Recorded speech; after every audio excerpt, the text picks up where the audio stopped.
Well, happy Sunday morning, everyone. Welcome to the non-official Sunday morning program of the Intrepid radio program.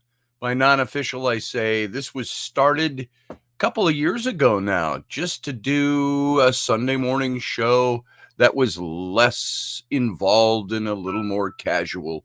And then Raini started joining me, and that made it great. And I think she planned on joining me this morning. I'm not sure she's out of bed yet.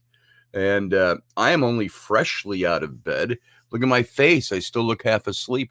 But I woke up about 45 minutes ago and made coffee and fed the yowling cat and started taking care of some business. She's got her garage sale she's been running for the last few days. And that has kind of drained her. And, you'd think running a garage sale is no big shakes, but it's the moving things around. And like I've said, we have so much stuff. Moving for us is like trying to pick up and transport the state of Texas to Alabama. So, that's the way it is around here. So she's been working pretty hard. And the little kid has kept her up for varying reasons over the last couple of nights. Last night, I think, was pretty good. My older son, my oldest at home is my son Flynn, who just turned 12. He's out on a Boy Scout canoeing trip this weekend, so he's gone. And Rowan, the middle girl, she's the 9-year-old. She is off at a friend's house doing an overnight for a birthday. And so it was just the 6-year-old. And so she is, it was quiet here, which was kind of nice. I mean, she gripes and whines a little bit. She likes to have her way, and she likes to make sure everybody's waiting on her and things like that. But she's a 6-year-old. She'll get it eventually. Last night, Rainey and Ellery put up a sky lantern. It was in the shape of a big jack-o'-lantern. The Rainey found it in a box. It's where it's made out of paper, and you light the little wick at the bottom, and it burns, and it fills the paper with hot air, and it rises, and it goes up almost out of sight and until it stops burning, and then it just burns itself out. We watched it till it burned itself out, and so somebody's got that in their yard now somewhere, or it's in some farmer's field somewhere down the way. So good morning, everybody who's here. Good morning, Master Finn. Good to see you. Happy birthday to your lovely wife today. And Susie Q is here. How you doing, Susie? Romeldian Darth, good to see you in here this morning. And Steph Cuervo Queen, you're doing some stuff for the storm. Is it the storm that hit or the storm that's coming? That'll be interesting to hear. I'm not quite sure what's going on in your area, your neck of the woods with all that. So those of you who are here, welcome. Those of you who are not, you're just like my wife and probably haven't turned out yet. She'll be here eventually. And James, you're going to Cracker Barrel for family breakfast. Good morning to everybody. All right, Cracker Barrel. Cracked Barrel. Yeah, my son and I did a Cracker Barrel down in Louisiana one time, and it wasn't bad. Oh, we had a good meal there. And some people live and die by Cracker Barrel. So, not a bad place. Wife is the birthday girl. We celebrated at our local fair and been going 149 years. Wow, she's old. I thought I was old. So tell her she looks pretty good for 149. So, and she's still going. That's great, Master Finn. That's great. Cracker Barrel, Romeldian, that's a restaurant, a chain restaurant here in the States. You find them a lot in the South, but they're up here too. We've got a Cracker Barrel up around here somewhere. A couple of them in the Minneapolis area.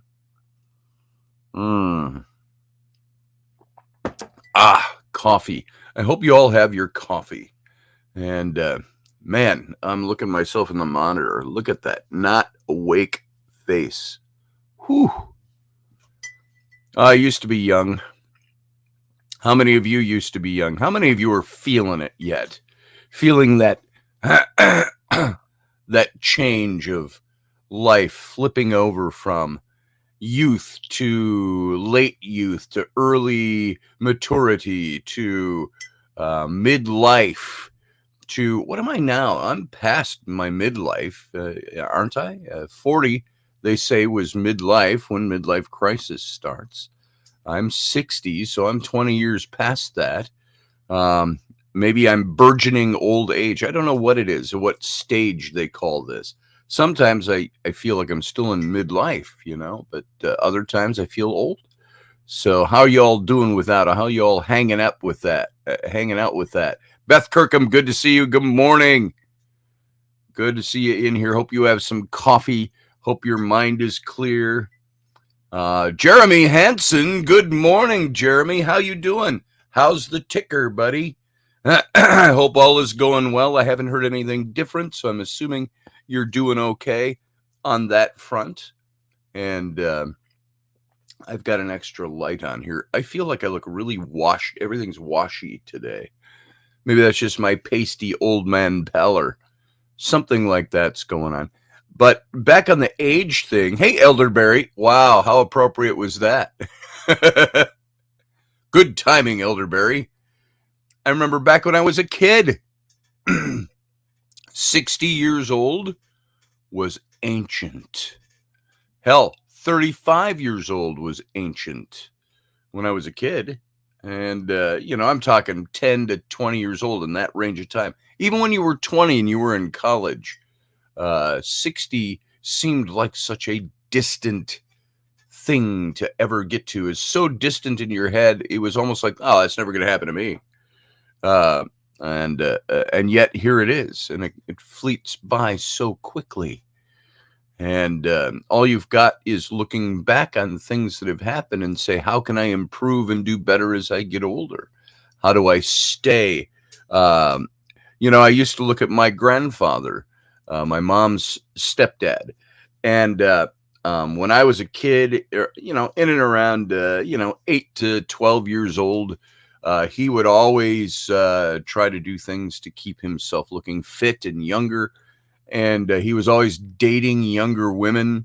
I remember once he took us out, my brother and I, and he said, now we're going to go into this such and such place. And he says, when you meet her, I think he was going just to say hi to somebody he had gone out with or knew or was a friend. He says, you go along with me. I'm not your grandfather. I'm your uncle. So it's not that he wasn't proud of having grandkids. I think he was so concerned at that stage in his life he was probably in his mid 50s at that point, early 50s to mid 50s, but he didn't want people thinking he was older than that he had grandkids. So, and this is in the late 60s to early 70s when that happened. So, hey, Mike Yahudi, good to see you, brother. And surviving and telling Scotty stupid jokes I made up. Yes. And keep them coming. And, and thank you, Steph. Good morning to you too.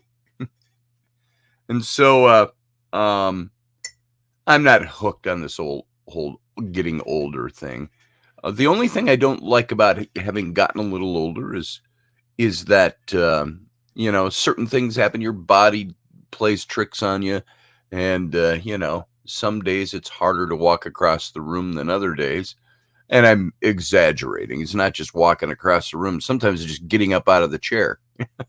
So, yes, Jeremy Hansen, it is a beautiful morning. Oh, what a beautiful morning. Oh, what a beautiful day. I've got a beautiful feeling. Everything's going my way. I have not warmed up my voice yet. I am still on my first cup of coffee. So, I hear noises out there. I heard the television upstairs coming from my bedroom. That means the little girl is up and watching TV, so I'm sure she woke Mom up in that process. So Rainy might be down sooner or later. And now because we're moving and we've got the garage sale going and half our stuff is packed and the whole hallway there is packed with my books, which there's almost empty shelves over here now. And so there's like 50 boxes of books lined down the hall. And, by 50, I mean, they're not huge boxes. They're boxes you can handle that are full of books. And I hear Mom's voice. But right now I've got a shitload of laundry sitting here. It's been here for 3 days. And it keeps getting shoved out of the way because I haven't taken the time to go through it. The purpose was, this is my closet right here. If you don't know that already, I'm sitting in this room, and this closet that you see right there behind that cord, that is my closet. And it's got all my hanging stuff in there. Everything else gets shoved in the bottom. And so I'm going through that, finding out what do I keep, what can I get rid of.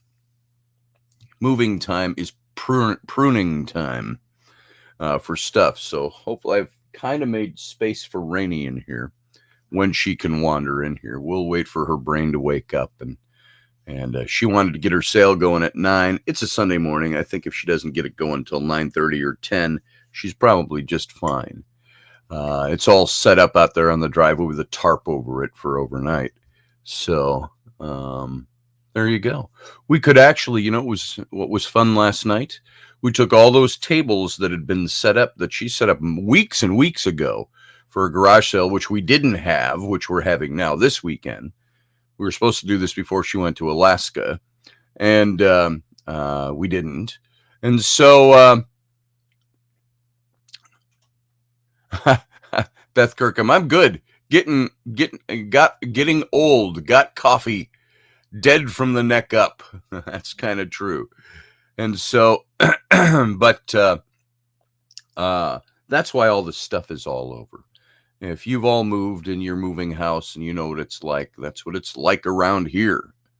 And so I know, Jeremy Hansen, I know you had that when you moved. And I wish we were more minimalists, but you can tell even by the background here, I'm not a minimalist.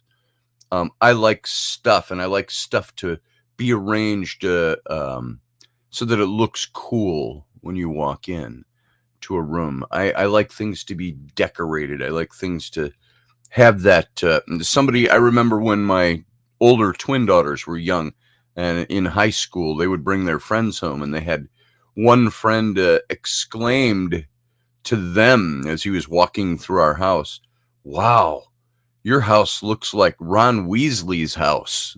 Now, Ron Weasley, if you don't know, is Harry Potter's redheaded friend. And their house had all kinds of stuff all over, magical stuff and things. And see, that's what we did. We decorated. We had the bookshelves. We had stuff on the walls, artifacts, all that kind of stuff. And so that, to me, makes a house fun. But it's hell moving it. And as I've said already, this ain't going to be the last move. We're moving into a bigger house that's a rental house. And eventually we will build. And we hope this next year, maybe 2 years at the outside. We just got to save up for that. So I see Rainy. Rainy's beautifying herself. Hurry up, Lady Bird. Beautify yourself. Lady Bird. That came from actually an old comic bit from a long, long time ago when I was in high school.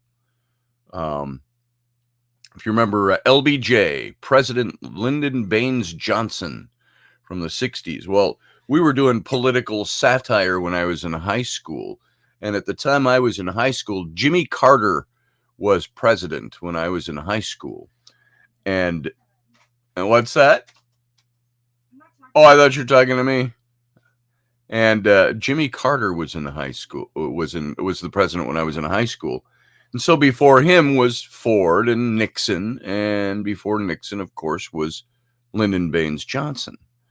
And so it was all fairly current. It would be like talking about Reagan to Bush 1 to Bush 2 to Clinton and Obama, those years. And so it's still very current. But there was a comedian who had an album out, an LP, and he was doing impressions of all the presidents. And he did impressions of Lyndon Johnson. And it was the transition at the White House from Lyndon Johnson to Nixon. And the Nixons were moving in. And that was one thing. The Nixons showed up at the White House in this comedic bit. And Johnson yells up to his wife, who he always called Lady Bird. He yelled up, "Company's coming, Lady Bird. Beautify yourself." So there you go. That's what that came from. That's still in the back of my head somewhere. And Johnson, another Democratic disaster, Elderberry says, and yes, yes, he was. But so it's interesting when you look back through the presidents. How many presidents have you lived through? That will indicate your age as well. And who did you find to be your favorite presidents? Party aside, political ideology aside, no arguing about who was good or who was bad, but who were your favorite presidents during your lifetime? For me, JFK was assassinated the day before my 2nd birthday. So I didn't really experience him as a president. Watch, I got this mound of laundry here that I've tried to kick a space open for you. Cool. Yeah. Who's the first president you ever voted for, Raini? Or election that you could vote in? I don't even remember. I just remember when I got to vote for the wrestler dude. Ventura. Oh, Jesse Ventura, governor of Minnesota? Yeah, that's the first I remember voting. I think I voted for him too. He was not my party, but I respected him because he seemed to be, even though I did not agree with his politics, I agreed with his sense of common sense. And maybe he wasn't right about everything, but I think I told you all the story. What sold me on him when he... Hey. Hi. You actually awake? No, I'm really tired. I didn't sleep well last night. Oh, I didn't hear you tossing and turning at all. So, but then again, I sleep through all of that. Yeah, you do. And it was my nose whistling at all last night? Not that I remember. I was talking to somebody else about that. So, anyway, somebody said their pet peeve was whistling. And I just threw in a comment on Facebook and I said, even if you're sleeping and your nose whistles instead of snoring? Hey, Doug Stack. I can see that you are in the room. You lived through Carter, Reagan, Bush, Clinton, arsehole Bush, one big ass mistake America. Oh, Obama.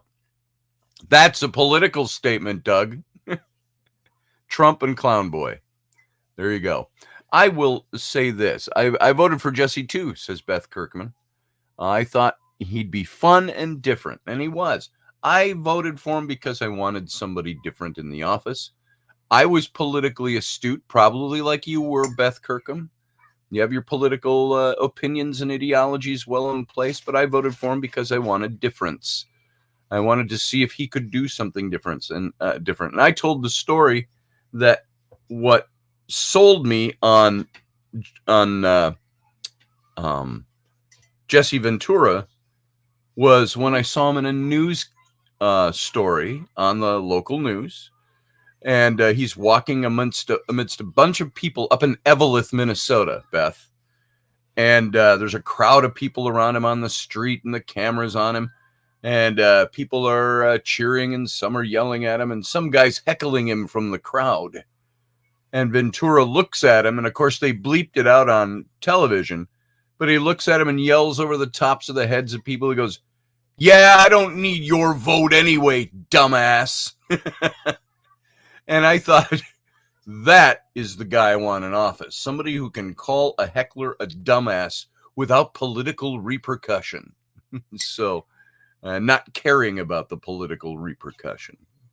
And from that point, I said, I think I'm going to vote for him. And now in this day and age, they'd be making him resign. Yeah, they'd make him resign nowadays.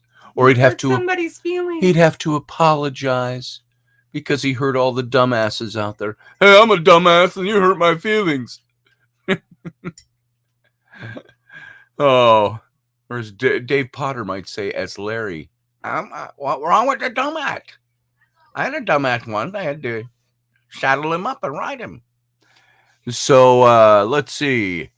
Robert V says, hello, happy Sunday morning. And happy Sunday morning to you as well, Robert V. And let's see. I was only alive for a portion of Carter. I only lasted 4 months into the 70s.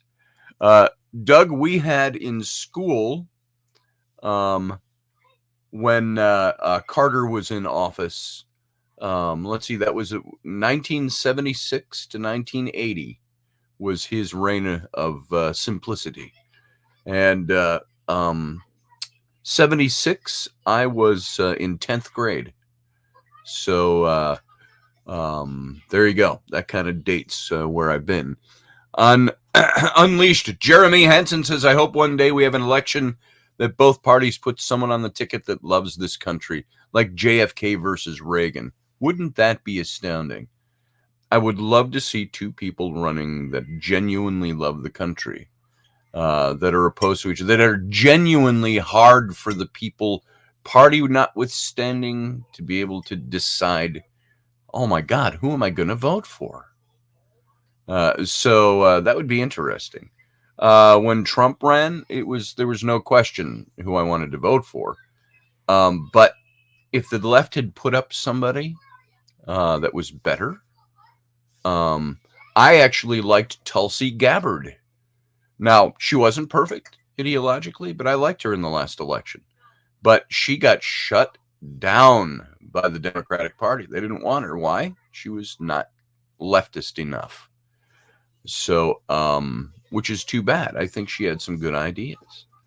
So, let's see. Who else we got there? After again, then I have a really thick skin. Says Beth Kirkham. Yes, you do. So, Rainey, while you're beautiful and all that junk, you look half dead. I'm tired. I could close my eyes and go back to sleep right now. Oh, I'm sorry. You can lay your head down. Yeah.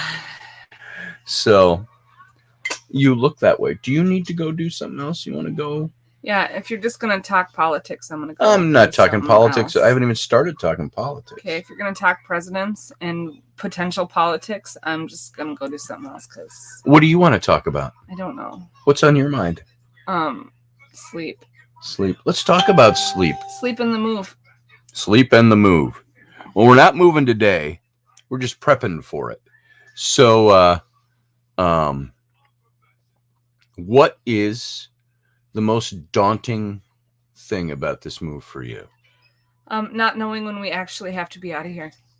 Well, we know when we have to be out of here. It's just, no, we don't. We do. We don't. So we got.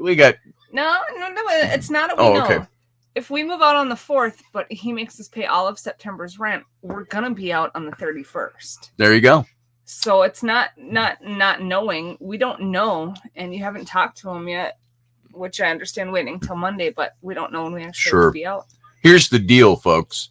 As you know, when I talked on this show about it over the months, 5-6 months ago, the place we're renting from, we're selling these units.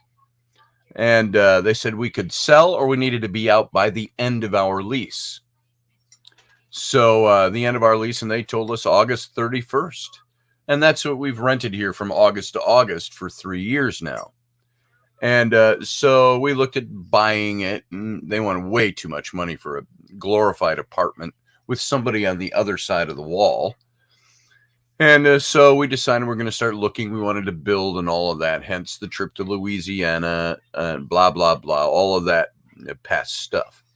So we come down now to the end of the month, the end of our lease. We got a piece of paper, legal piece of paper from the old place before they had sold it off.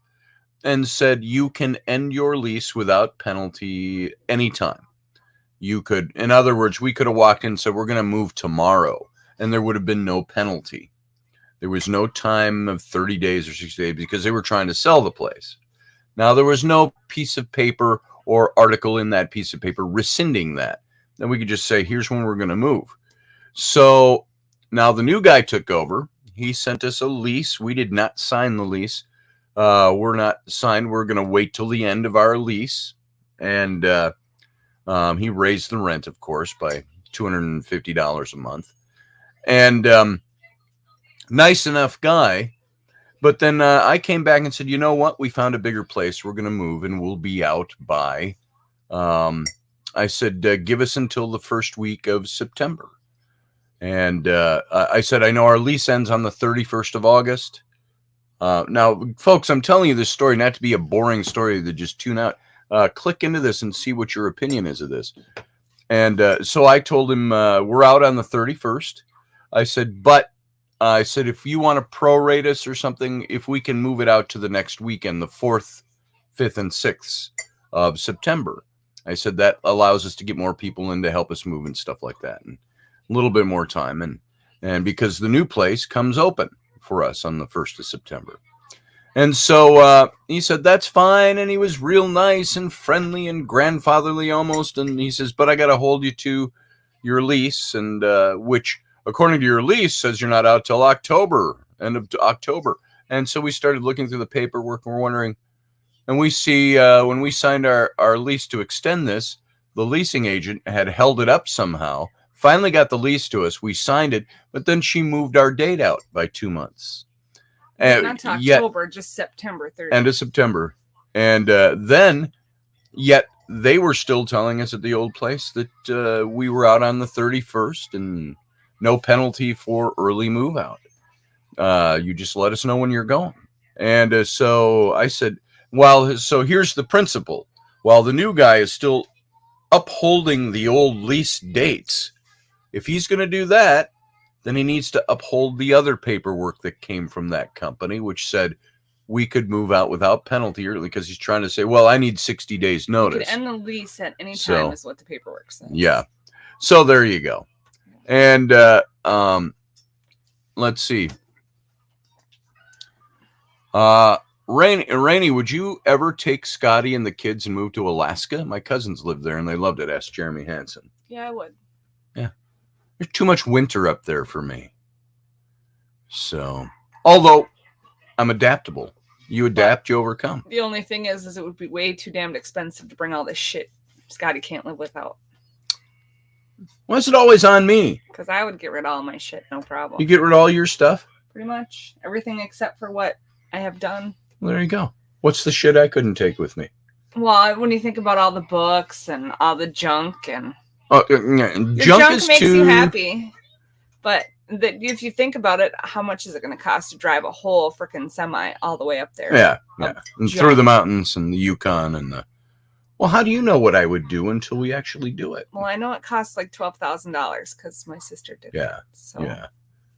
I'm not going to... I'm the one who's promoted the getting a huge motor coach, RV motor coach, and packing up the kids and going for a year or two, travel around the country, teach them. It would be different if you were a mechanic or we had like unlimited funds, so when stuff breaks down, it can be fixed. There's always sticks to throw in the gear, you know. It's scary. That's scary for me because you don't know how to fix stuff mechanically, and what happens when stuff breaks down? That's expensive. Yeah, and you got to have the funds for that. Well, then you got to figure out how to fix stuff. It's like the Mark Twain quote, which I haven't quoted for a long time. 20 years from now, you'll regret more of the things you didn't do than the things you did do. So cast away from the safe harbor.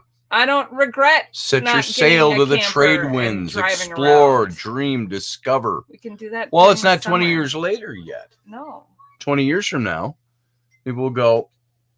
So my whole point is sometimes you got to get out of the comfort zone. You've done a lot of cool stuff you've wanted to do in your lifetime, so it's okay to not have to do everything. Yeah. I haven't made any plans to buy a camper and move, but yeah. I'm just saying, if you want to do something, don't throw up roadblocks to doing it.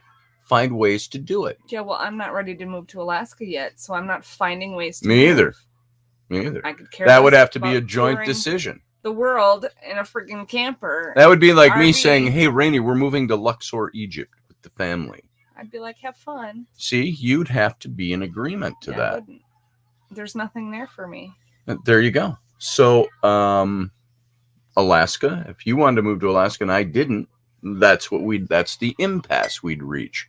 And we'd probably end up staying where we are, because both people, when you're going to move the family like that, uproot them, it would have to be a joint decision. And see, then that's the marriage. way around that is the summers you just go spend in Alaska and come home when school starts. That's vacation time. Then we'd have a place in Alaska and a place here. So you're pulling body weight, and my feet are on this little tiny thing. This little tiny rim. It's so cutting my circulation off of my toes. Elderberry, oh no, hear the fight already. Well, Scotty likes to argue and debate everything, which drives me insane. Steph says, I agree with you, Scotty. That's why I'm doing stuff now that my kid. Well, I'm not really arguing with you about anything. It's You're not. No, if we're gonna move somewhere, all I'm saying is we'd both have to agree to relocate our family anywhere. That's fine. I mean, like moving to North Carolina, moving to Texas. Those are all decisions. You know why we didn't do those? Because we didn't agree on it. Because we couldn't get insurance cheap enough there either. Yeah, and would we have moved to Texas if we could have gotten the right kind of insurance and the right kind of situation? Yeah, maybe. If there was a swimming pool involved. If there was a swimming pool involved and no scorpions or snakes. Well, that's what the...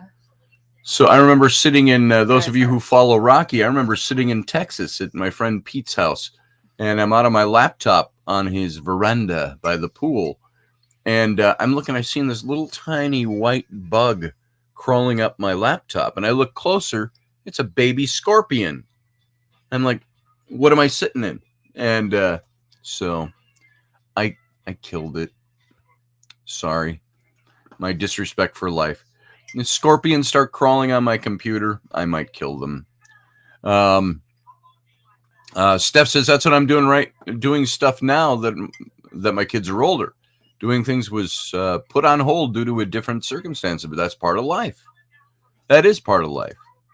And so there's things I would like to do that Rainey doesn't want to do, and there's things Rainey wants to do that I don't want to do. What do you want to do?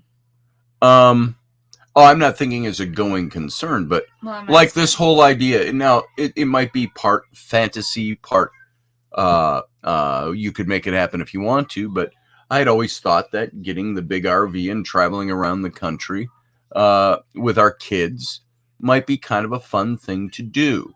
Now, what goes into that as you start thinking about it, if you start processing it to try to make it a reality, that's when you go, well, I don't have the mechanical skills. I don't have, neither do you, but look what you did last winter when both the cars broke down. You looked up YouTube videos and you were doing engine work because we didn't on have our cars. Money to it doesn't matter what the reason was. You were doing that because you chose to do that. I don't want to be stuck somewhere dumb. And then what happens? That's it. What happens when you don't have the money to fix it? And then you're out of money and you're stuck. Then you end up losing your camper. And well, hopefully we would plan enough to say, this is a fund we have to maintain this on the road. See, doing a trip like that isn't like next weekend we're going to buy an RV and leave.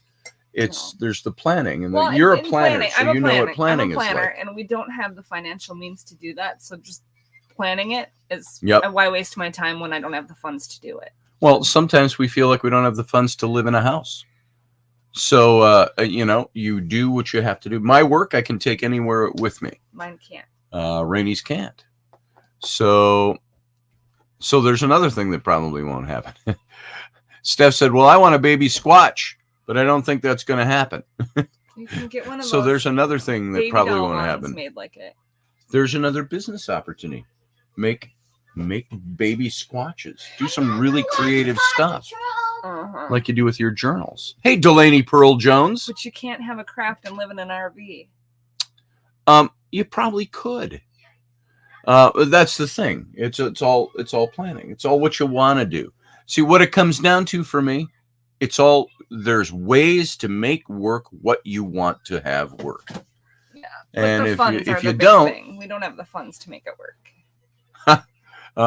Doug Stack says, see if you want to do that after watching the movie RV. Is that the one with Robin Williams? And there's a big red RV in that. What was that? The really cool, classic-looking old RV. I don't even know if it really exists or if it's something they made for the movie especially. So, let's see. Roger Rabbit. Welcome to the show. He says, I'm telling you, if you buy an RV, get it from a large enough and reputable enough dealer.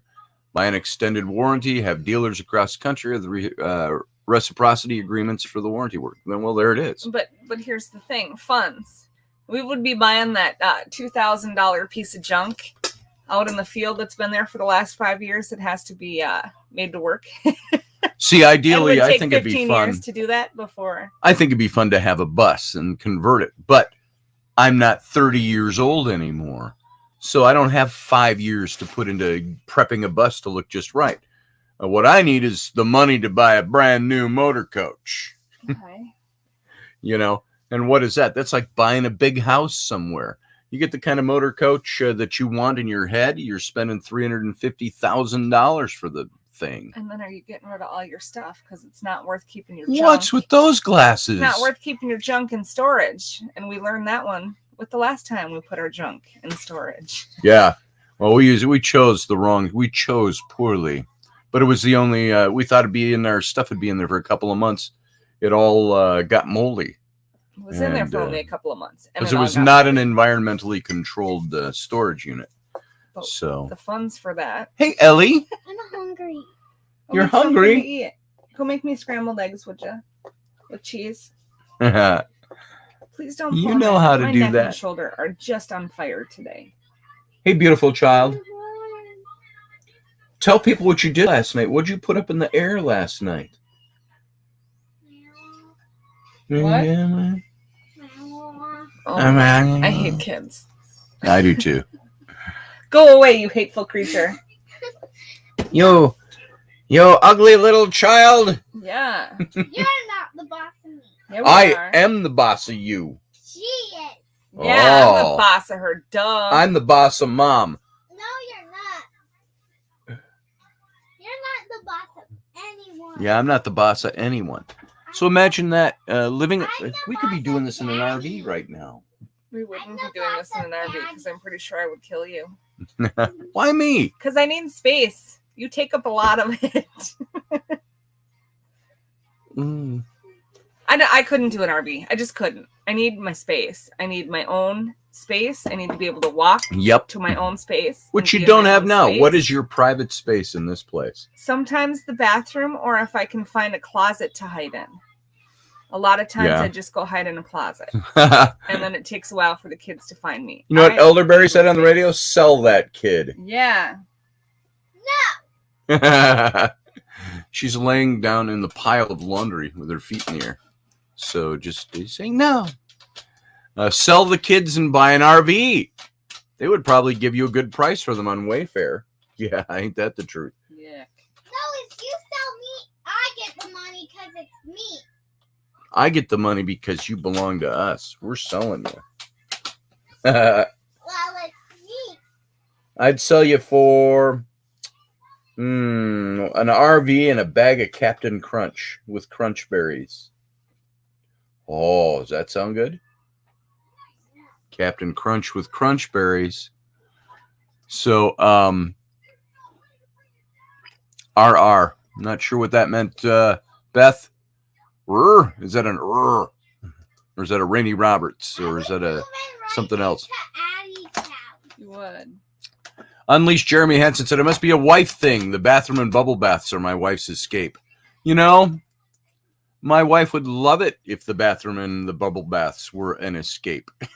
Yeah, my children pick locks. There's not even... They pick locks. It's not even... I don't even close the door. It's not even worth closing the door. And, you know, I come into the bathroom and there's Rainy floating in the bath. And I'm like, oh, Rainy soup. And I go, what's going on in here?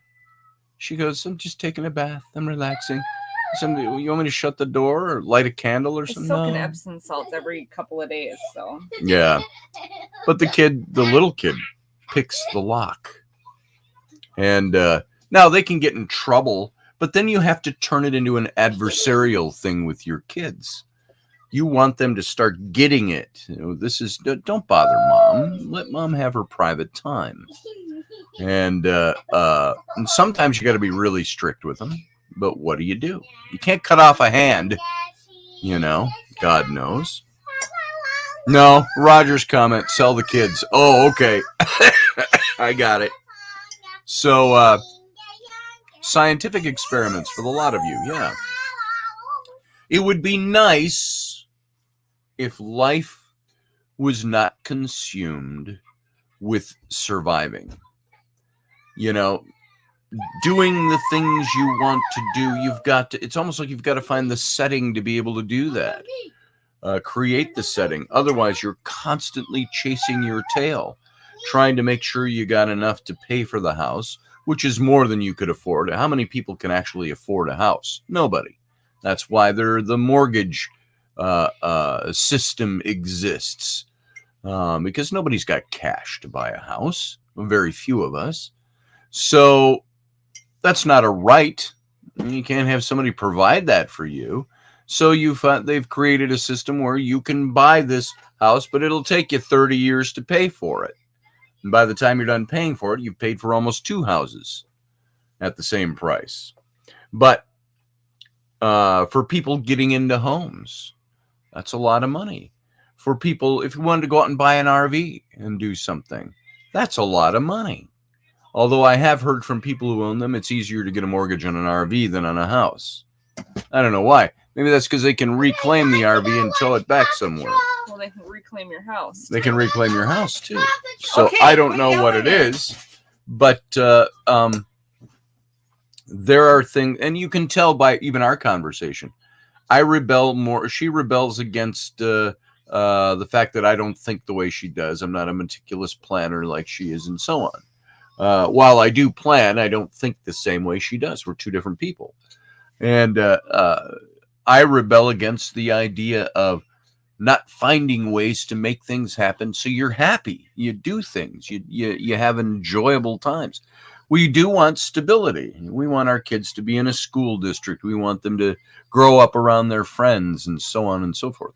But how long has that existed in all of humanity?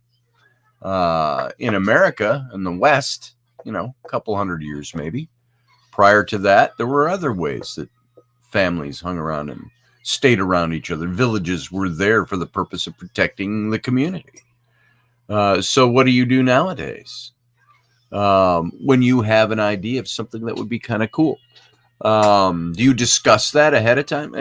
Hey, I know this is only our first date, but I want to find out from you, are you willing to have kids with me and go on the road for a couple of years in a big RV? And if you're not, I don't want to waste all my time and money on you. And the same thing for the woman with a guy. So I did that once to a guy. Did you? What'd you say? We started dating for a while, and I said, you have 1 year to figure out if you want to marry me. And if you're not certain you want to marry me, then you need to move on. Which guy was that? Jason. Oh, okay. I was going to say Jason, because you haven't been in lots of long-term relationships. No. So nope, and then you've only had a couple. I was kind of like, so what are you thinking? Not that we have to get married now. Yep. But if you can't see yourself marrying me, then get the hell out. Now, you didn't say that to me, but I think we were both on the same page right from the beginning. Yeah. We kind of saw that, hey, we want to be together. Hey, I remember telling Raini, I don't think I can have kids. Now, I had already had 3, so that was a bit of a misnomer, but I wasn't supposed to be able to father children. My twins were, boom, 2 at one shot, and then Sam 9 years later. And I thought those were kind of cool biological accidents. So what I was telling Raini, in essence, was chances are, I said, I don't know, it's a crapshoot whether or not I can have kids. Well, that and sometimes I know I question. I said, "Are you sure Sam is yours?" Because I've questioned that. Well, now that you see him as an adult, you still never know. You still never know though, because you can make people look like you. You can see how people look like you, and look at how many people go. Do you have a sister somewhere? No. Right. Well, I do have a sister. And it was the somewhere, same with my twin but not in girls. different places. I was pretty sure the twins were mine. And now I've had no DNA test, and I was actually wagging that out there when my ex-wife was pregnant with Sam. I didn't think he was mine. And but I'm pretty confident Sam is my kid.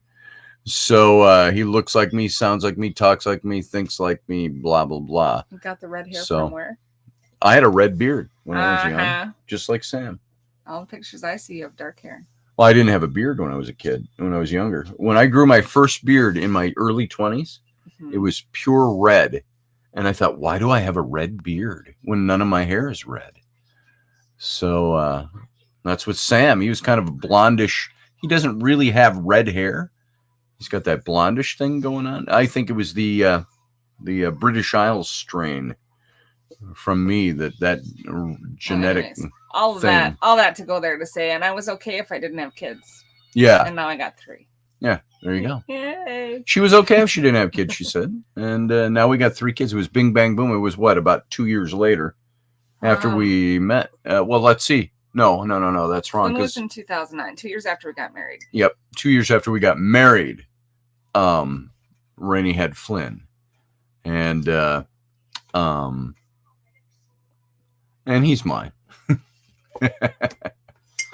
And so, and then came Rowan, and then came Ellery. Ellery. And I thought we were done, and then came Yeah, Ellery. we thought we were done.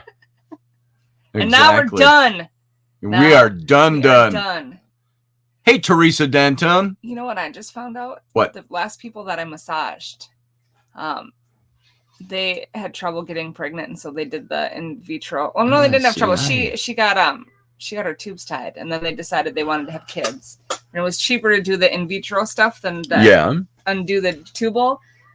And they had the kids they wanted to have, and then I guess you can give your eggs out to people. So they adopted their eggs out, and they have like 3 other children with kids all around the world that are theirs. Hi. Would you like to have some eggs? Here's my card. Well, Hi. when you sign up to do all that, I guess they ask you what you're going to do with your eggs when you have all the kids you want to have. And so the options, they went through the options, and theirs was to let people adopt them. Yeah. So for people who are infertile or couldn't get the stuff they needed, so they have other kids out there. I thought that was kind of cool. Yeah. Well, that's cool. So I have spread my seed across America. So yeah, the original point was that we agreed that we were okay with getting married and the possibility of not having any kids. And now Rainey's such a great mom, I couldn't imagine her not wanting to have kids. And because she's a good mom to these kids. And if you want to be loved as a child, you let Rainey birth you. I don't want to birth any of you. Yeah, But, there it is. if you want to be my kids, I guess so. We'll If you're old adopt enough to you. work, you're going to work and pay rent if you have to live here. That's right. Who wants to be our kids? Yeah. Just form a line to the left, and we'll interview you, Yeah. and we can adopt you. Rainey's a good mom. And guys, Field Guy's not here, so there'll be no breastfeeding comments, I'm sure. No, those are all dried up. We're dried up. Oh, and as Doug Stack says, Scotty, I think you're Field Guy's papa. Nice. I don't see where that even went. Oh, there it is. Yeah, there. He said it. Doug said it. So Lucky Stone, genetics is only a tiny part of being your child. Raising a child is truly your child. I thoroughly agree. And Beth Kirkham just said something like that, I think, as well. And I gotta go get some Tylenol or something. okay. My face hurts. All right. I'll be here. I like those pants on you. I know. I'm gonna become a Zaya dealer. All right. Cool. She's got those new they're not Lycra. I don't know what the hell they are. They're leggings, very athletic. She's got the black ones on it, but they got those lines, the lines and the seams and stuff that really do some cool things with them. And man, do they make her look good. Well, let's put it this way. She makes them look good. Good recovery. She wants to become a dealer for them. I don't know if they do that or if she's just saying this is how much I like them. So if I could, I'd show you. But I can't. This camera doesn't tilt that way. You know what I'm thinking of doing when we get into the new studio at the new place? I might change the whole format of how I do this, the physical studio format, and pull the camera out a little bit and stand up. I've got a podium, things have the mics coming down and the lighting, and do a little more studio type of a setting like that. I think that could be kind of fun. We'll see. We'll experiment and we'll see what works. And that might be kind of fun. I'm so crammed in this space. It's so cramped where we are. Now there's a bigger room here, but it's full of both the studios. And so I've got the little corner here, and the wall is just right here. So it's only an arm's length away. Be able to pull things out a little bit. That might be kind of fun. Get a presidential podium. Yeah, I should do that, Doug Stack. We'll get the presidential seal and put it on there. Can we use that? Or is that plagiarism? I think we'll just make our own. So for Intrepid Radio. And multiple angles, Scott Allen. Exactly. Good morning. Welcome to the show, Scott. And we could do multiple angles. Get a couple of cameras set up. I want to do a bank on a bar of studio lights. And so we could do something like that and make it kind of fun. Make it a little more of a production. But of course, as you know with me, I'm having trouble just getting this show on 2 computers so I can broadcast to 2 different things with the live stream. So, it's a pain in the ass. But and some of it is just being locked where you are doing what you're doing. So, hi, Ro. You won't believe what happened to me at the mall. What happened to you at the mall? I got stuck on a roller coaster. You got stuck? Yeah. Cool. Upside down? No. So what happened? The thing broke down? Well, you know that Fairly Odd ride we were going to go on when Here's Rowan, by the way. When we went to the mall with your your friend. My buddy. The Fairly Odd ride we were going to go on. Yeah. But instead we went on the Orange Pepsi. Me, Annabelle, and Ruby went on the Fairly Odd. Yeah. And there were people who got stuck on the roller coaster, and we were next after them, but we still decided to go on. Yeah. And we went next, and we got stuck on one where we got turned sideways. So we were sitting sideways like this until they got the roller coaster back on. And then 2 other people got stuck, and they still didn't close it down. Wow. Oh, and then we also got stuck on the carousel. I don't know if I'd want to go on a roller coaster that I knew got stuck twice in a row. We still went after that. And then we went on the carousel with their baby brother. Yeah. And there were these boys that jumped on. Like, they jumped over the gate and they jumped on. And just started riding.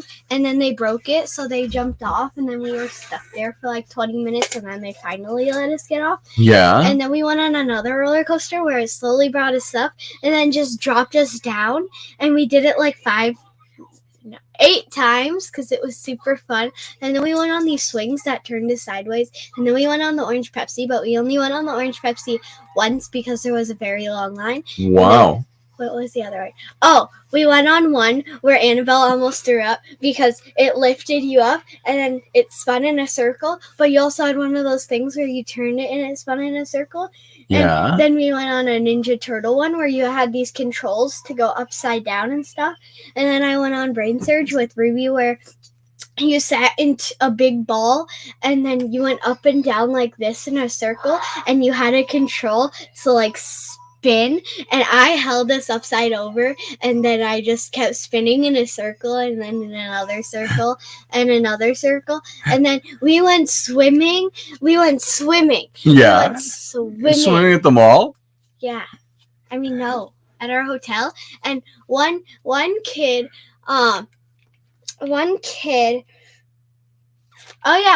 chucked the ball at our head, and it was our ball and not Good one, Roger Rabbit. his ball. So he stole our ball. And then Holy cow. I'm talking. As if I didn't notice. And then we were gonna go get cotton candy shaped as Anna. You know, frankly, guys, you know she's my daughter because I think she just did a whole 1 hour show in the last 5 minutes.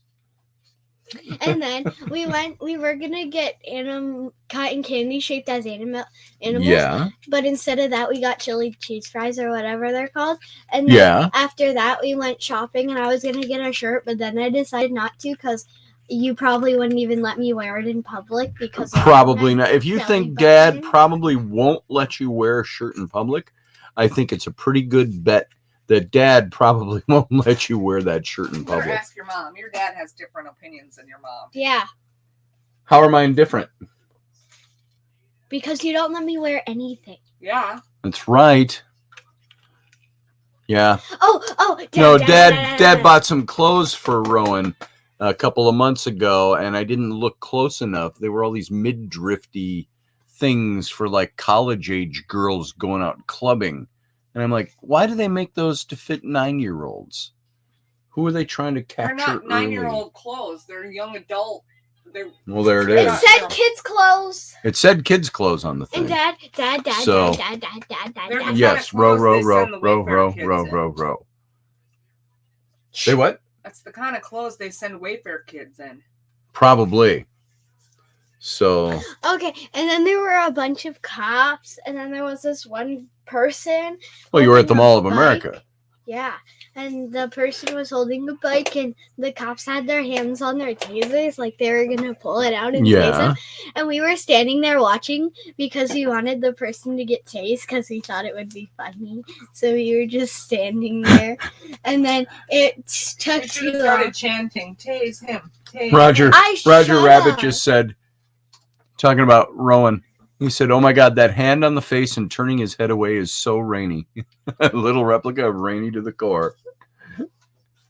Yep, you're right, Roger. So, I'm an adult man, and I've been around, and I'm free, but I'm not anymore. I'm surrounded by feminine energy. Oh my God, LOL, says Teresa. You won't believe what happened in our hotel. What happened in your hotel? Well, we stayed in a really expensive hotel, the Radisson Blue or whatever. The Radisson Blue is an expensive hotel. They paid for you to be there? Yeah. Wow. It was only us 3 girls, so. Well, we stayed there, and we went. So it was like 12. Because their pool was open till 12 that night. So we were in the pool till 12.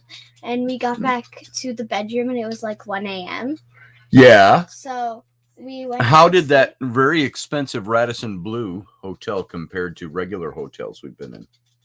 What made it? Did it seem like it was a more expensive place? Yeah. There were like bed swings. Bed swings? You're too old. You wouldn't know what I'm talking about.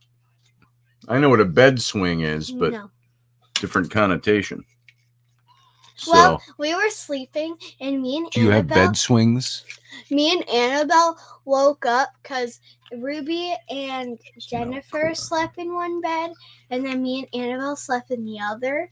Yeah. So me and Annabelle woke up, and we decided to download a ghost app, and we got one that's like the spinny circle thingy. Yeah. And we played that, and then after like an hour of doing that, we went back to sleep, and then we woke up again. Yeah. And we heard something fall in the bathroom, so we were too scared. So we chucked the pillow at the door to see if anybody else was there. Something fell in the bathroom. And then another thing fell in the bathroom. So then we decided to wake up her mom, and her mom went and looked. And You woke up her mom to go check something that fell in the bathroom? And then our toothbrushes were on the ground. Oh my God, how did that happen? Pretty sure it was the MOA ghost. Yeah, had to be. MOA. Shh. Or it was Zozo or Momo. Zozo or Momo? What do you know about Zozo or Momo? Everything. I watched. Where'd you hear about Zozo? YouTube.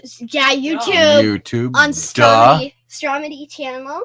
Oh, that channel you're not supposed to watch? What are you talking about? The channel Mom and Dad said you cannot watch this anymore. We don't want you watching this crap. I don't know what you're talking about. I don't know. And then Momo. It was probably Momo. Momo. Okay. Momo and a Mumu? No, Momo. Doing the Mau Mau? All for Mimi. No, stop it. My. I'm leaving. Bye. I need to go I'm so sad to see you go. I need to go do my hair anyway. So there you go. Where does she get that, Rainy? So last night, Rainy and I were having a garage sale, and while we were having the garage sale, Rainy said, "Can I use your lighter?" And because I'm going to use this lighter to do the sky lantern, I'm going to do the sky lantern. And we got the sky lantern lit and went up in the sky, and then we went out and we saw how much room there was left in the garage because we had moved all the tables out of the garage, and we now have like room to put our van in. But it probably wouldn't fit the new Suburban because I think the new Suburban's too big. But we're moving, so we don't really need this garage for winter because in the wintertime, it gets cold and icy, and you don't want to not have a place to put your car in the cold and icy weather. That's how my daughter presents everything. So, where'd she get that from? Rainy. Not Rainy. So, Mommy. I'd break a hip, said Beth Kirkman. I don't know what that was for. Blonde. Pulled over by the cops at 3:30 a.m. on Saturday morning. Doug Stack's daughter got grounded for a week. Look at blonde. Where'd the blonde hair come from? The sky. Wow. Now I gotta go do my hair. Wait till you go, look, white.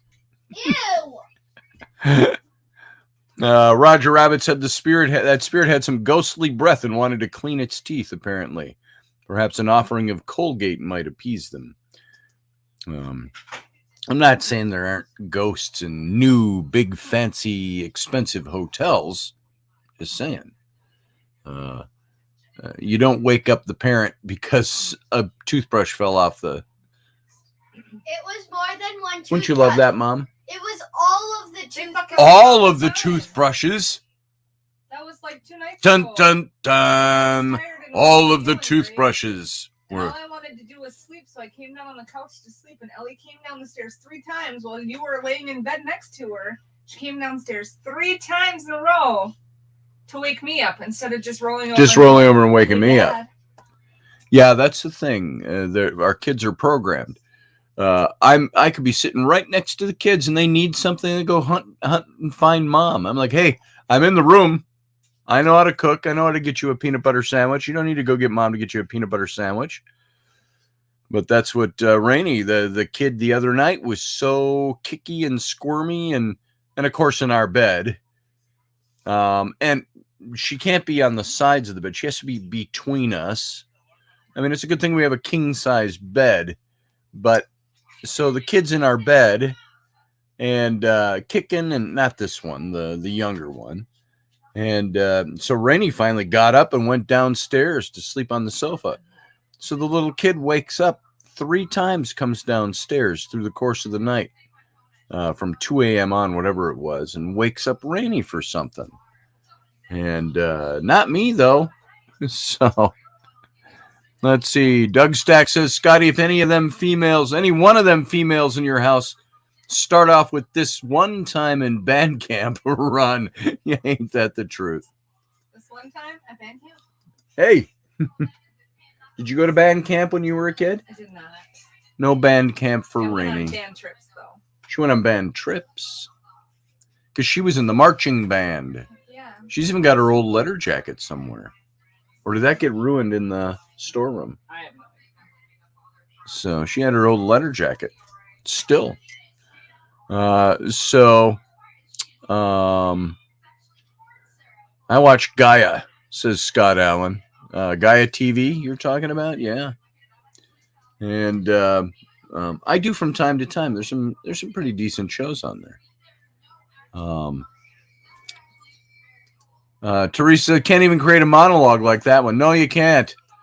She just, like I said, she just crammed an hour's worth of monologue into 5 minutes, 6 minutes, whatever it was.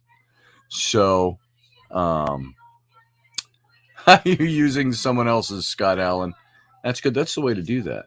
Want to share those login credentials? That's where that came from. So, yeah, so it's pretty wild around here. That's the Flynn. This is why Flynn sequesters himself in his room sometimes. Doesn't come out. He's so tired of. He loves his mom, but you combine mom with 2 little sisters, and the estrogen flow in this house, the female hormonal energy flow is so strong. He tries to stay out of that, and he goes to his room. So he's been gone half the summer, though. I miss my boy. He's been at camp. He went with Rainey's mom and brother out to the Dakotas to go fishing. He's now on a canoe trip for the Boy Scouts, and so I got to do a little catching up with him when he gets home. And you can go upstairs with him today and help him pack his room because he wants to go to there you go. this week. Mom's already got our tasks assigned, so we're good. So, yeah, when does he want to go with your mom? Well, seeing so starting Monday is the last week before school starts. Oh, yeah. He wants to go. That's right. School starts a week from Monday, something like that, thereabouts. So, about the time we're moving. So, anyway. Whew. So, I suppose you want to get that garage sale going, huh? I don't know what I want to do. My head hurts. Your head hurts? I'm sinus. Why don't you go back and lay down? I can take care of that. No, I would like to get moving and get shit packed. Yeah, but that doesn't get you feeling better. Sometimes, do you guys have a spouse like this, or are you like this? Rainey could really use just relaxing for a little bit. But no, you think you're going to eradicate the way you feel by just getting busy. I know, but if I go It doesn't relax, matter. what's going to happen? The dog's going to come bark on the bed. Or a kid's going to come up and wake me up as soon as I shut my eyes and hit that sleep spot. Or someone's going to come over, ring the doorbell. The dog's going to bark. Everyone's going to run. It's going to wake me up. You should go to the hotel, the local hotel. Yeah. Get a room. No. Not wasting my money on that. Not wasting our money on that. So, yeah. So the kids, I can tell the kids, we can tell the kids, leave mom alone. Mom needs to take a little break. Leave her alone. She's tired. She doesn't feel good. The kids listen to that? No. You've got to be monitoring them every minute, because the minute you turn your back, a customer comes to the garage sale. I would talk to them for 2 minutes, and I'd turn around. My daughter's upstairs bouncing on the bed trying to wake up mom to get her a peanut butter sandwich or something. It's like, leave your mom alone. What in the English language do you not understand there, folks? Or children. So, go sleep in the Suburban, says Roger Rabbit. Need to convert the back into a secret nap zone. Hey, Mom, let's go to the Suburban. That'll be our safe word from children. Suburban. I'm not sleeping in the vomit Suburban. I thought you said she vomited on the outside of the There's car. some on the inside, but now the door's tied shut. I'm not untying the door to clean it. Well, I got to put that latch in today. So, yeah, the latch is broken on the passenger side. The plastic piece is snapped. Something as vital as a door to keep you passengers in from falling out of the car while it's moving. And it's made out of plastic. A 20-year-old vehicle, though. Shit breaks after 20 years. Sure it does. Sure it does. Something that's preferably not going to break, you got to buy a little newer. Maybe. And then it won't break for a few years down the road. Oh, that's a philosophy of looking at it. I look at it and say, if you're going to make a latch for a car that doesn't break easily, make it out of metal, not plastic. I don't care how old it is. So pretty tough if you have to get a hotel room for sleep, says Elderberry. Whip those asses. Which, if I even went to a hotel to sleep, I wouldn't sleep because I would hear people walking up and down, they're talking. See, now, if you were like me and slept with a fan noise or white noise, that blots that all out. The repetitive Can't handle the fan. Can't handle the white noise. Drives me insane. So you like it quiet so everything else wakes you up. So, oh well. There's that. You get it. What does Doug Stack say? My shit didn't break after 20 years and it's still not broken at 42 years. There you go. There you go. You have a binder? So, yeah, you can have a binder. You know what I think we're going to do, folks? We've only gone an hour and 12 minutes this morning. But I think, by the way, Jeremy Hansen, answer your question. Yes, I have watched Gaia TV. You're talking about the network, right? Correct? I have watched that, and I've watched a few shows on that. So has Raini. There have been some interesting stuff on that. So, that was an older question you asked a while back. But, yeah, I have. And there's some good stuff on there. What do you like to watch on there?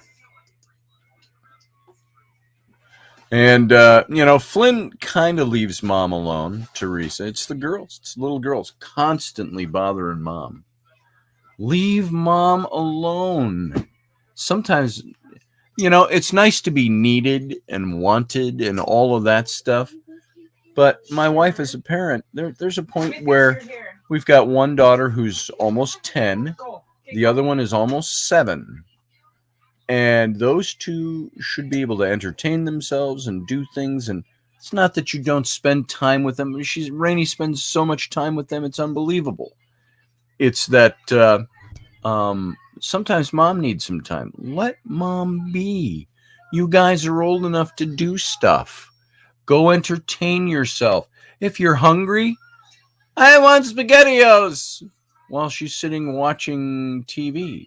It's like, you know what? Get up off your butt and go make a can of SpaghettiOs, and you know how to do that. Even if you're old world and want to put them in a pot and cook them over the stove, you can do that. Or dump them into a big glass bowl and put them on the microwave for a minute. Boom, you got SpaghettiOs. Mom will cook, I'll cook. It's different. But the kids, sometimes they just want to be waited on. And I don't know where they get that, because Rainey's like, hey, you know what? You got the ability to do that yourself. So,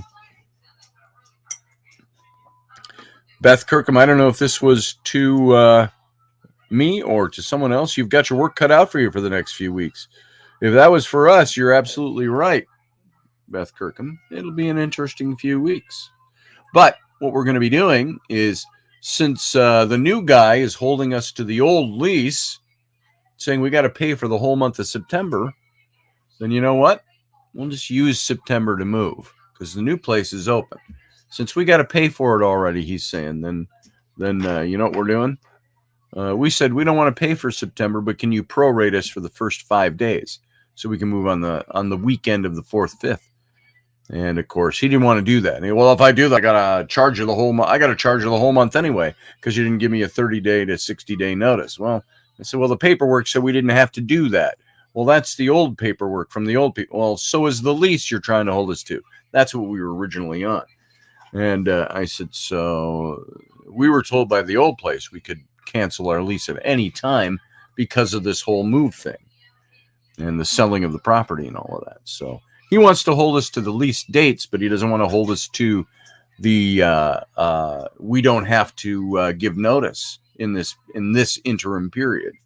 So it doesn't say, oh, until a new person buys it. It would be until we sign a new lease with a new party that would be. So as nice as this guy is, or likes to come across as, I think we're going to have a couple of conversations about things. So we'll probably just move in things slowly over the next month, since if he wants to hold us to the lease dates rather than the move out early.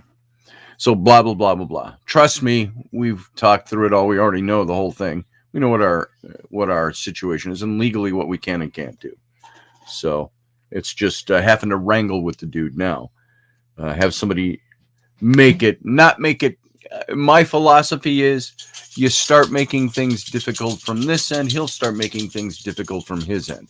So you got to find that good neutral middle ground. And so there you go. Might as well, what did Roger say?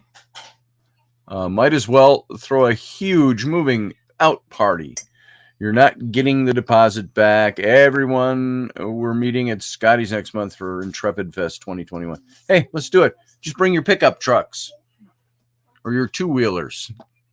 We have more shit than we need. So, I'm not exactly sure. What?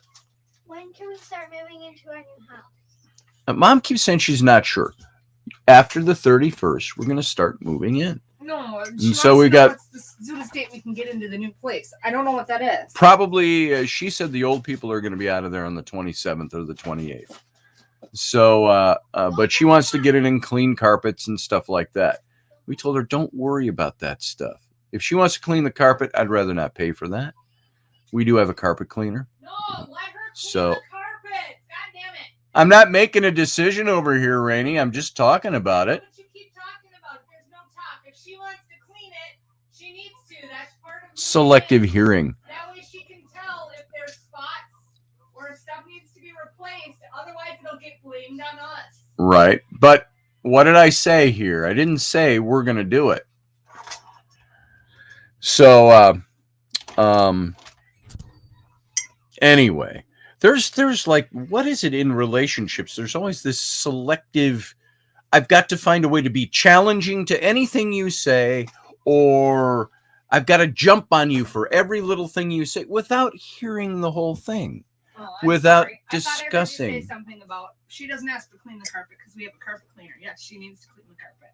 I said, we have a carpet cleaner. We could clean the carpet, but I'd rather not do that. She needs to clean the carpet. So she's going to need to have a few days to get that all lined up.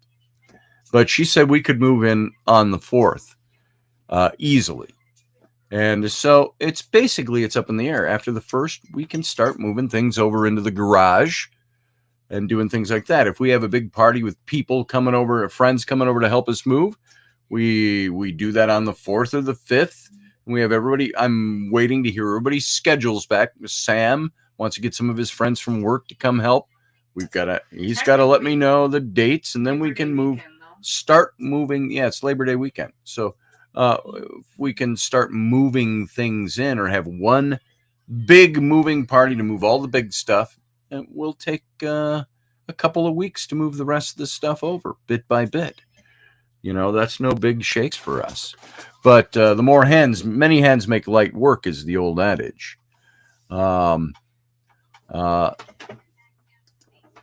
Lucky Stone says, listening is key. Being right is not as important as being happy. Boom, bada boom, brother. So, what's the old saying in counseling? You want to be right, or do you want to be married? So there it is. So there's too much fighting to want to be right about everything, or to prove the other person is not right. That gets old in any marriage, in any relationship, in any setting. Hopefully Rainey and I are getting over that. I got over that a long time ago. You don't need to be right. Whatever, my ass. You always need to be right. Yeah, your ass. So, no, I don't need to be right. I don't need to be the brunt of being proven wrong all the time. Got to do every machinition in the book to prove that I'm wrong about something. It's like, I don't care. Just let's do the right thing. Let's just do what needs to be done. Boom. Do the right thing. I like how you changed that. Just do the right thing. I wanted to make that make sense. Do what gets the job done. Do what makes it right. Do what makes it good. And so the main conflicts that Rainey and I have are Rainey wants to make sure everybody knows I'm flawed. Problem is, I let everybody know I'm flawed. I don't know what the motivation is behind that. I don't try to present myself as perfect in any way. So just that I would rather get along and... Whatever. You don't think I don't want to get along? No, you like to argue everything. I only argue where you try to make a point out of being critical of me. Don't be critical of me. Get along with me. Get it, oh, yeah, there it is. Rainy got me that. Or I acquired it from Rainy. It's a little rubber hands. I didn't touch your nipple. Roger did. Oh, not Roger Rabbit. That's for Sorry. macro penis, so you can whack yourself off. There you go. That's a little. That's. I didn't say you have one. I said that's what they make. No. I mean that kind of talk. It's a little. Wow. My wife is over there talking about masturbation. So, seeing it stuck now. So, this is my friend. Help, he makes me touch him. So, anyway, Elderberry says, oh, well, when she's the husband, she's always right. That's right. So, Lucky Stone says, we've got a hurricane tropical storm. I'm on call, but I'll be happy as long as work doesn't lose power. And hopefully they don't let you go because you don't have your vaccination card. Oh, gosh, I'm sorry I can't be on call today. I don't have my fucking vaccination card. Sorry, pardon my French. It's Sunday morning. I don't know how that's going for you, Lucky. You'll have to report into us. And I don't know. Maybe they broke you down and made you get your vaccination card. Don't do it. Just go on unemployment. There it is. Rainey says go on unemployment. So, let's see. Roger says Scotty had to add a third hand to deal with his huge problem. That's it, Roger. That's it. Well, Rainey wanted to dress him up with this. I don't understand that. He doesn't need a costume. Notice how we speak of those things in the third person, like they're another person. So, I identify as vaccinated. So says Delaney Pearl Jones. Boom, there it is. You have to, the political correctness has to go along with me. I identify as vaccinated. Therefore, you cannot say I am not. That's how I choose to identify myself. So, I believe in mandatory vacations. Have you seen that meme going around? The eyes stop at mandatory and everybody thinks they're saying vaccinations. So, I'm in the control group, says Morgan Snow. Oh, Lucky says that's all settled in a letter. I support vaccine choice. I don't support releasing medical information. And it ended. Boom. Fantastic. I'm glad that came to an end. That worked in your favor, Lucky Stone. That's good. Good response, by the way, too. So, yeah. I support vaccine choice. Don't support releasing my medical information. Done. Good job. So, I know a guy who can make a Vax card too, Doug Stack. Like I say, if I wasn't a legitimate artist, I could be a great forger. I've done it. So, in my past. So, with the digital age and 3D printing and all of that, it's much easier to do things nowadays, too. You cannot legally force a vaccine for an experimental vaccine. Agreed, Doug Stack. It can't legally be done. And those who are, what is with all the proselytizers out there of the vaccine? I've got friends that I've known for years. They're on their Facebook and social media. They're just proselytizing. Every other post is pushing some like public service announcement to get vaccinated. It's like, shut the fuck up. Do you think I don't know what a vaccination is? Do you think I don't follow the science, both sides? Do you think I cannot make a rational decision? No. Stop proselytizing. You're trying to convert me to Jesus or something, or some religion, cult. That's what everybody's doing. They're trying to convert you to their cult. Let's see. I've been trolling. Delaney says, I've been trolling the CDC on Facebook requiring the release of the ingredients to the vaccines. Getting any response on that? No, they're not going to respond to that. Rainey did a look at numbers yesterday for the amount. What was the basic amount? Pfizer took in, what'd you say? How much? In revenue, $33.5 billion. You hear that? Pfizer took in revenue of $33.5 billion on their vaccine. And what was it, like 18 or 8 million for Johnson & Johnson or something? One of the other ones. Moderna. So between Moderna and Pfizer, they were the ones who provided the most vaccine. Johnson & Johnson only provided like 8.5 million vaccines. And so between Moderna and Pfizer, that's the other 169 million vaccines. Right. So when you divide up just the $33.5 billion by that 169 million people, that makes each vaccine $197 each. Depending on whatever it costs. 197, about $200 a piece for the vaccine. Here's the thing: funding was paid for the development of the vaccine. Yeah, so I'm not exactly sure what the hell. Do you think President Trump's Operation Warp Speed, was costless? It cost a lot of money to launch that. Our government paid for the funding of the development of the vaccine.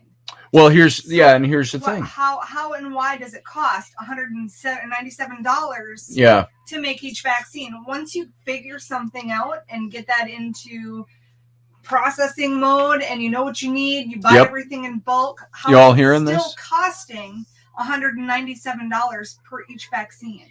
Yeah.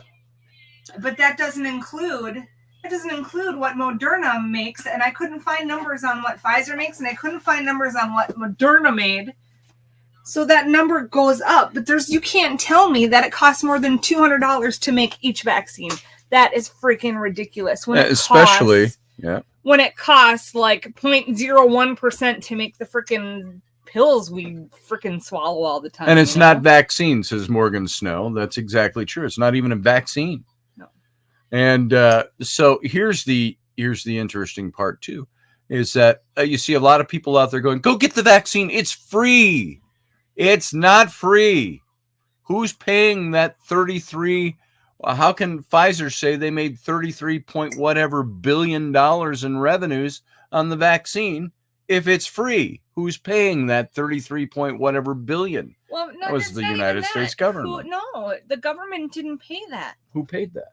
I don't know who the hell paid the $33.5 billion, but they shouldn't have had any revenue at all if the government paid for them to develop the vaccine. Right.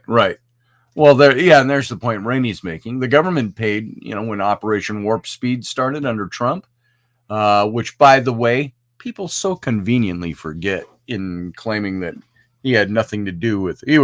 He killed people. Blood is on his hands. Who started Operation Warp Speed? And carried it out to its bitter end. So, George Soros, says Delaney Pearl Jones. I don't know. Let's see. One thing I disagree with Trump on is the vaccine. I disagree with him too. He said he got the vaccine and everybody should take it.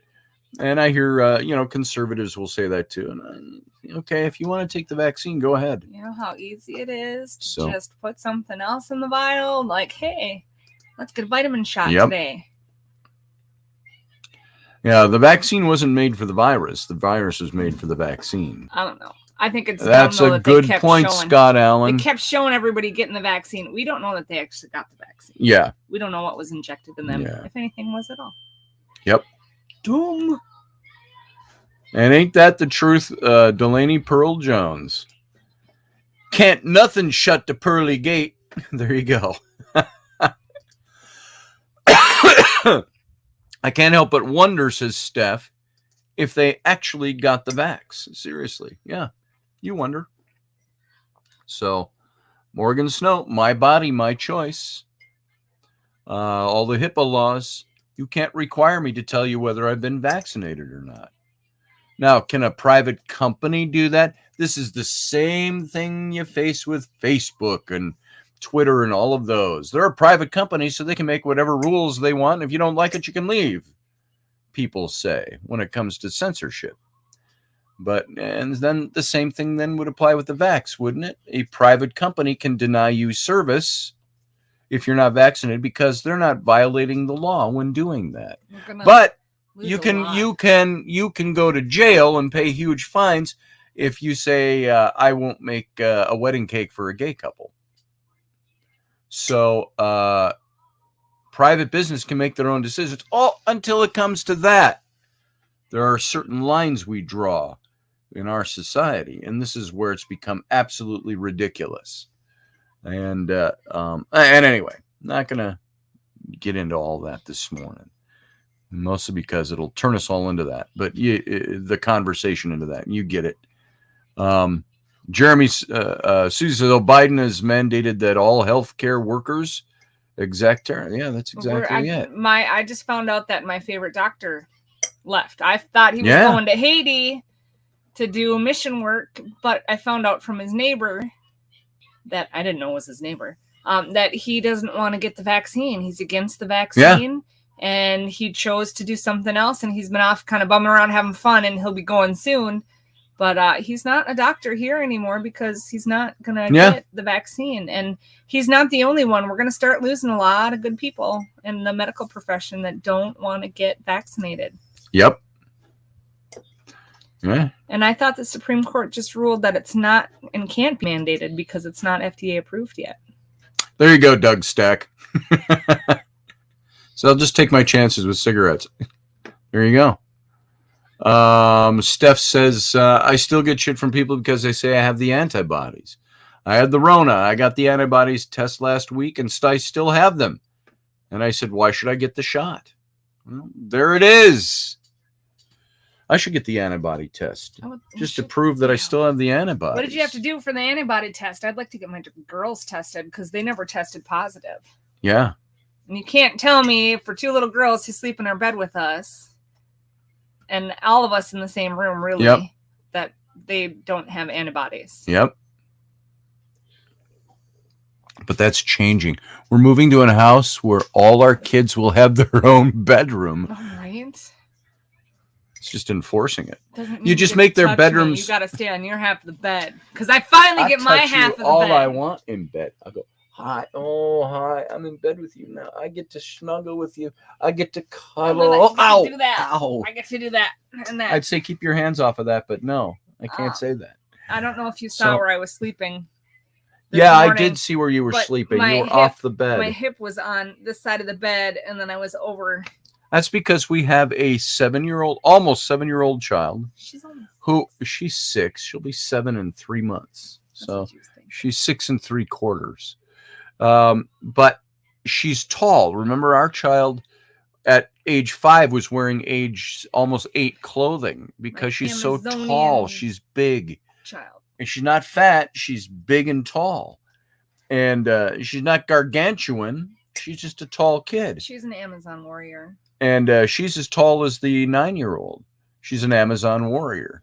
Yeah, that's how she comes across. But imagine that laying diagonally across your bed in between you and your spouse. She's got to sleep touching me, too. She sleeps like this on top of Mom. Yep. There's times I wake up and her head's on my chest or her arm is over me. Or I can get up and go do the middle of the night pee run and come back and I lay down. I'm laying on her arms or legs because she's moved. Oh, there's open space. Now I'll take it.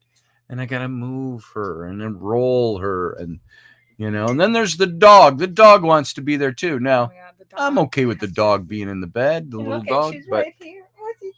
Oh, yeah. Josh is laying at her feet. So there you go.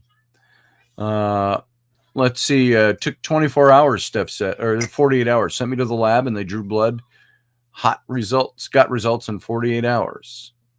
So, would you just request it? or did you have to pay for it? It was a kind of thing, insurance or what. So most side effects happen in 3 to 6 weeks after the second vaccine. And now they're telling you have to get the third booster shot.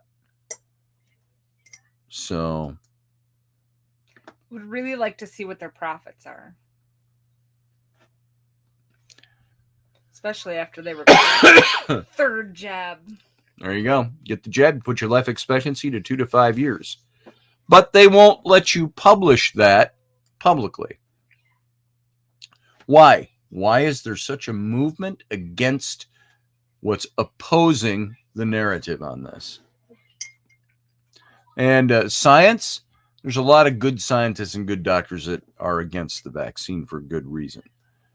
So peeps are dropping after the third one, says Susie Q. I heard 6 months to 3.5 years, Doug. I also heard many doctors say that pandemics like this kind of thing, usually dies out in about 2 to 4 years, all by itself. So I asked my daughter's father-in-law.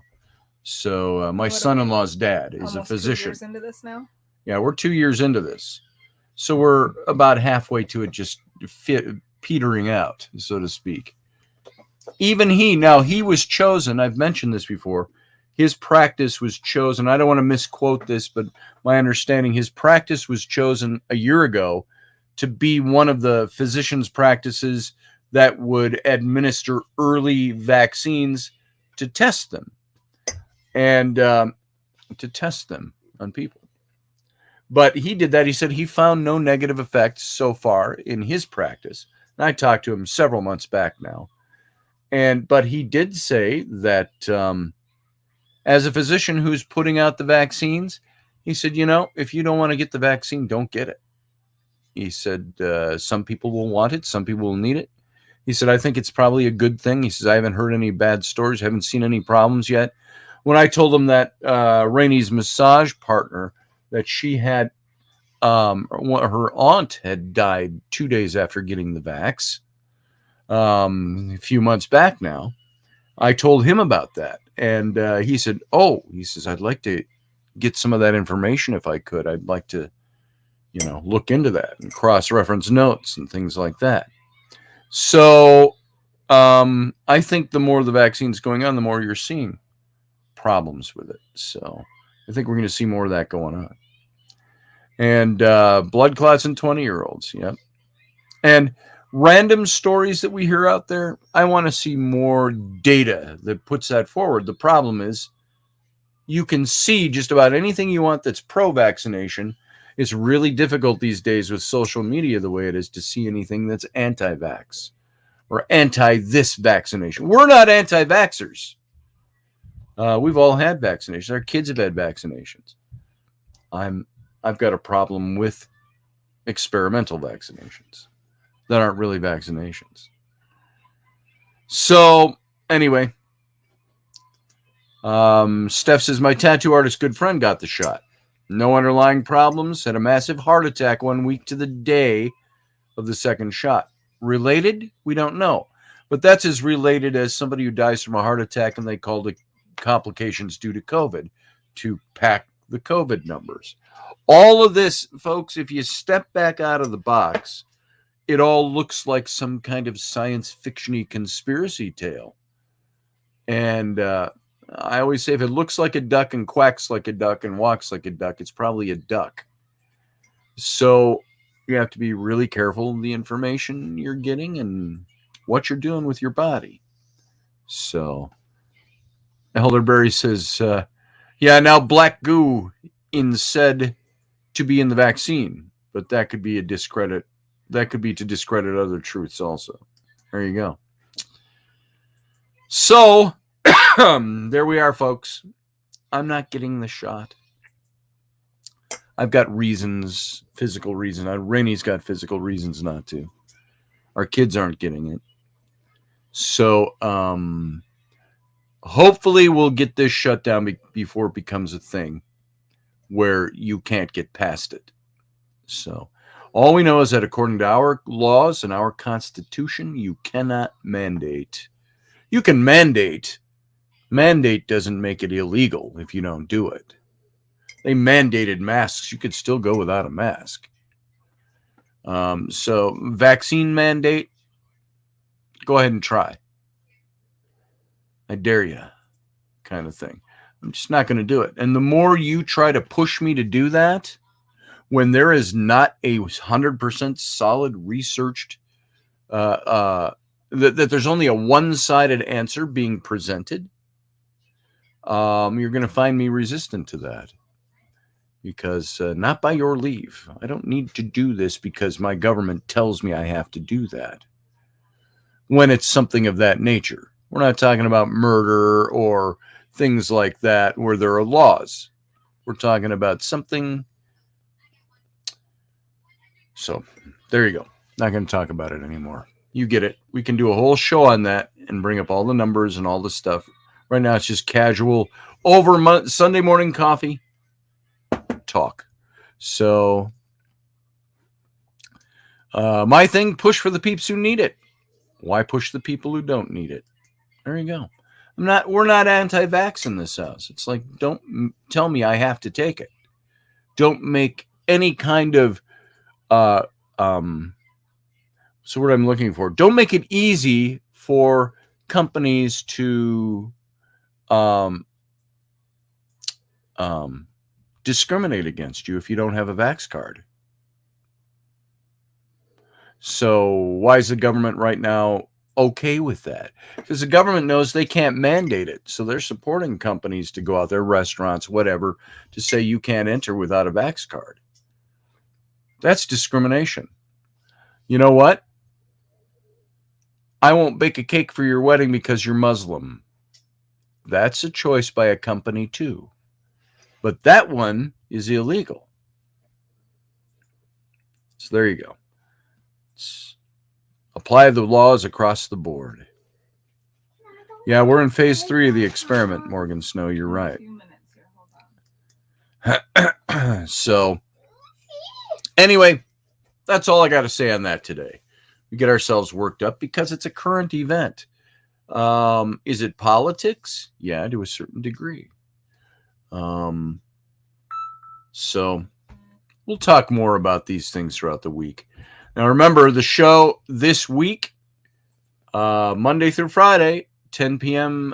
Eastern, 9 p.m. Central, 7 p.m. Left Coast time. And we're going to be continuing on with our comparison of Harry Potter and Jesus on a literary level. Why Harry Potter has become kind of a Christ-type figure in literature, while at the beginning, all the Christians were against it. And so we're in the midst of doing that. So, yeah, is anything not politics these last few decades? You're absolutely right, because everything affects us on a political level. Politics is into everything. Get your hands out of my stuff. So, Roger says it seems as though it's just another tool of division. That's all. They've been pushing for a few years now. Divide, divide, divide. And that's the truth. Roger. Boom. So, join me all this week for Intrepid Radio. You can catch all the archives, of course. We have some silliness that goes on around here sometimes. You can see by our friends and neighbors come over, and the show falls into just having fun. And but that's okay. If you need a good laugh, sometimes come on over and see the show. And join us. If you want to get some good information, come on over. And so there it is. Folks, I appreciate you being here. Raini appreciates you being here. Heck yeah, I do. Heck yeah, she do. I wish you could see her over there. She's sitting like this, looking at her computer. She's got that cascading hair. She looks like a painting over there. So, even though she's a bitch on wheels, she's cool. So, all right, we're going to get out and go probably tackle our garage sale again and sit in the sun. It's a nice day outside here. It's cooled down a bit. So have a wonderful day, everyone, says Roger Rabbit. Thank you, Scotty and Raini. Steph says, we appreciate Raini. And I appreciate you. let's see. Elderberry says, I need a field hand, Scotty. I'll give $1 for Ellery. I have lots of weeds to pull. There you go. Can I have my dollar now? Come up here and ask him. Come here. Did you hear what Ellery just said to you, Elderberry? What did you ask? I want my dollar now. I want my dollar now. She wants her dollar up front, Elderberry. So there you go. So thank you, Scott Allen. Thanks, Susie Q. So, all right. I'll talk to him. Your people will see his people, and we'll negotiate your dollar, okay? If you're lucky, you might be able to push that into.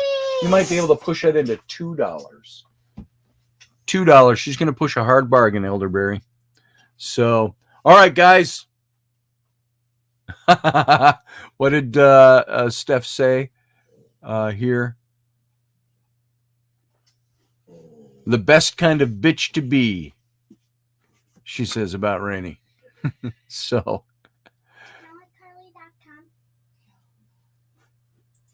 Let's see. Morgan Snow said, my son's friend saw her on my screen and he complimented very favorably on her. Who, on Rainy? Yeah, I hope so. Rainy, come over here and say goodbye. Hold on. I'm looking to buy Carly. Damn, I love your hair. Over here. There you go. Oh, So turn to the side. Face that way for a second. See, she was sitting and all that hair was just cascading down her back. And as she was sitting at her computer, lovely, lovely. So there you go. There's my beautiful wife. It's me. The luckiest thing about my life is my wife loves me. So I'm the luckiest kid in America. Once in a while. One day out of the month, I love you. Yeah, one day out of the month. So If you're lucky. if I'm lucky. So Did you spend some money? Well, I did spend the $10 bill. you got my $10 that you still owe me? No. Back from the change? No. You gave wanted you $4. I $30. gave you a 20 and I spent said, bring 20. me the change. That's $16. No, there's a 20 in there. No, there's not. 3 days ago. There just was. Then you better go check because you gave Kids. me $10. And money. So there you go. All right, everyone. If you like this video, If you like give this us a video, thumbs up. give and us a thumbs subscribe up below. and go buy our merch. Mom's gonna help me. It's all over the YouTube videos my kids watch. I'm like, will you shut that shit off? So there you go. Aha! That's Ha. a 20. Money! It's not my money now. Yeah, 16 of it is, No. though. No. You were supposed to bring me the change from my 20. You didn't. When did you give her 20? Like 3-4 days ago to go do something with them. She needed $4. I said, here you go. I got to 20. Bring me the change. Because Then I was talking with you and Mom sitting on the sofa. Don't put your finger up to me. Dad. Listen. So we had a sleepover that night, and I left the money at their house. Jace took it, put it somewhere. We don't know where it went. That doesn't mean you don't owe it. I don't. Well, you better figure out. If I was going to pay my rent I'm here, looking for it. if I was going to pay my rent here and that money disappeared, could I go to the guy and say, oh, I can't pay you this month because my rent money disappeared? No, I'd still owe it. It's got Dad, nothing to you're do with old, age. Dad. Yeah, Dad. Yeah, you're old. And that's Yeah. my Disney money, Dad. Oh, that's your Disney money? Where's my Disney money? Fix your hair. You It's have not- So- power. Elderberry says, I get Credit card love is not maybe free money. once in 10 years. So I'm way up on you there. Ow, ow, ow. Yeah, Rainey loves me. She just doesn't like to admit it openly in public because she thinks it makes her look weak. I don't need a man. Yeah, you do. Come on. You know you love Quit me. biting me. I'm not biting you. So I'm mocking not Rainey, I'm mocking other women I know in our old circles that think that way. So just in case you wondered. So What happened to our girl? what was that? I was thinking the same thing, Elderberry. I thought one 1 a month, 12 a year was good numbers when Scotty said it. Yeah, What happened to our garage? exactly. All the garage sale stuff is out. And whose bed frame is that? Yours. That's your that's your new bed, by the way. I'm gonna go. All right, guys, we're gonna get out of here, and we thank you for being here. It's now been, you know, when I first said I think we're gonna wrap it up for today. I If think you it was like that video, give it a thumbs down. And whatever. Don't subscribe. No. No. Oh my God. If you like it, it's going to stay that color. If you don't like it, I'll give it to Ellie and find you a different one. It's a beautiful bed we found for Rowan for her new room. So I forgot what I was saying. So we're just gonna bring it to an end. All right. So Raini, thanks for being here. Hey, Thanks for having me. I Oh my love you. God. I hate kids. you hate I what? love you too. Stop hitting. Believe it or not, we are doing a radio show. As casual as it is, guy, they're not even listening to me. Give me a loose. My voice is like, wah, I'm going to dye my hair blue. wah, Just so you know. wah. You can dye your hair blue. I'm going to do neon blue and green. If you want to do neon blue and green, you are welcome to do it. I liked the redder tones that you showed me. So there we go. Oh my God. We're out. We're going. Bye. See you guys. There's an off button There's an here off button. somewhere. Shut it off. Somewhere. Shut I'm it looking off. for it. I'm Turn looking off. for We're it. done. Bye. Bye. See ya.